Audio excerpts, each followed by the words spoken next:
My name is James Madison Hemings by Jonah Winter and Terry Widener. Slavery, when one human being owns another human being. To the owner, the enslaved person is often no more than a piece of property, a sheep, a horse, a slave. But each enslaved person has a name, a mother, and a father, and a mind, and a heart, and a story. I know because long ago I was born into slavery. This is my story. My mother, Sally Hemings, was herself born into slavery, as had been her mother, my grandmother Elizabeth. On that Virginia plantation where we endured, my mother was housed in a shack with dirt floors with my older brother and sister, Beverly and Harriet.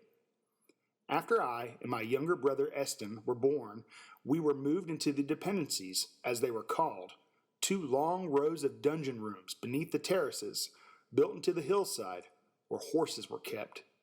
We lived right next to the smokehouse where meats were hung and smoked. Beverly, Harriet, Eston, mother, and me, all in one tiny room. Sometimes, though we children were allowed to play inside the great house while our mother was at work there, cleaning up the chamber of her master, mending his clothes, making his bed.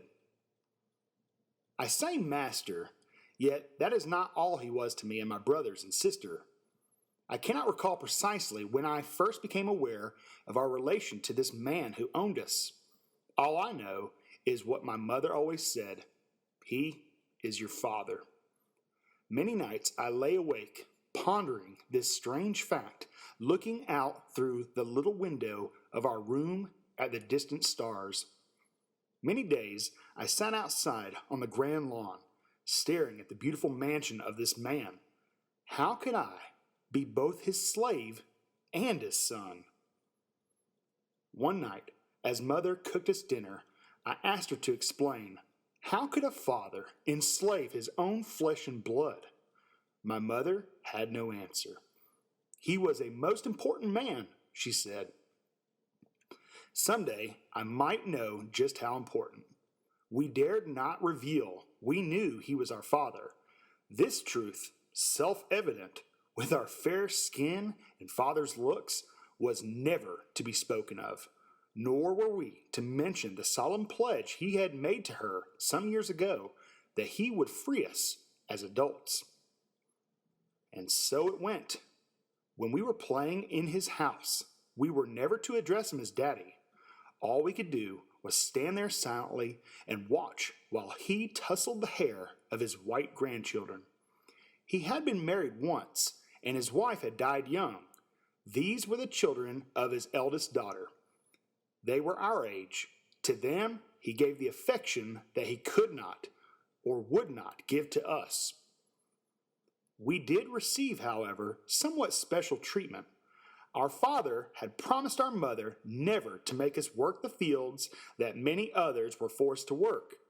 I remember watching them and thinking, unlike me, you'll never be free.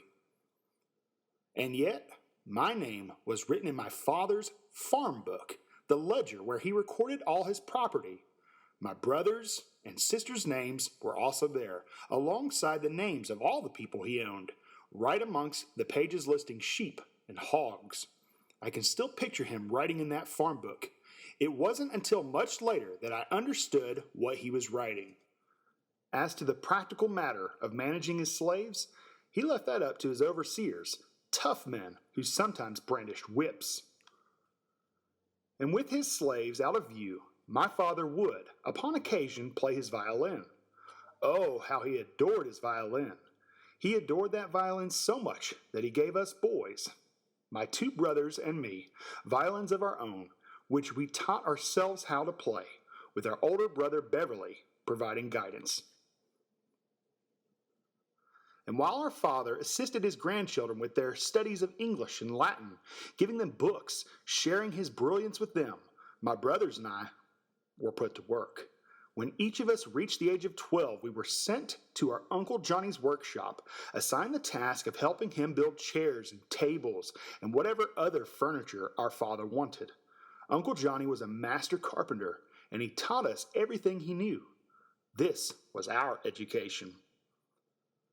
I learned how to read and write from my father's granddaughter, Ellen, who tutored me in those passing moments when I was not working. During those moments, I could see my father off in the adjoining room, writing and writing and writing. I would not understand till many years later what he was writing, or how important his words were, or how important he was. After all, he was not one to boast. My father was not one to show his emotions at all, at least not to me. So even when my brothers and I built for him beautiful pieces of furniture, I never knew if he was proud of us. And the fact that we resembled him, especially as we grew older, was he secretly proud of this? Perhaps he did not know what he felt. And what was I supposed to feel for my father, my master? What was I supposed to feel when he was very old, lying sick, in bed, dying? In the end, I was measurably grateful that my father kept his promise and freed Eston and me, just as he had freed my older siblings, Beverly and Harriet, 4 years earlier. But our poor mother, though she nursed our father through his final hours and was the mother of his children, he never freed her. Not long after father died, mother simply walked away with Eston and me down the hill, never looking back, and no one ever tried to catch her. But that was long ago, and she too is now dead and gone. And I have long lived as a free man in the state of Ohio. My hair is now the color of snow.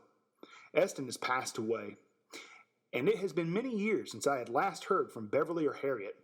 They all changed their names and entered white communities where no one ever guessed they were tainted with African blood. I suppose I could have done the same thing. But at Hemings I was born, and at Hemings I remain. I bear my mother's name with pride. I am known far and wide for my carpentry skills. I built this barn and other buildings in town. Perhaps my father would be proud. I do not know. But I do now understand just how important my father was. Not only was he the President of the United States, he was also the man who wrote the Declaration of Independence. My father was none other than Thomas Jefferson. All that I have of his are a few random trinkets my mother saved, a shoe buckle, a pair of eyeglasses, and an empty inkwell. Who knows exactly what words he wrote with that ink? Perhaps they were those grand, inspiring words in the Declaration of Independence. We hold these truths to be self-evident, that all men are created equal, that they are endowed by their Creator with certain unalienable rights, that among these are life, liberty, and the pursuit of happiness. Or perhaps this ink was used to write slave names in his farm book. All I know is what I have told you here. This is my family history, and this is American history.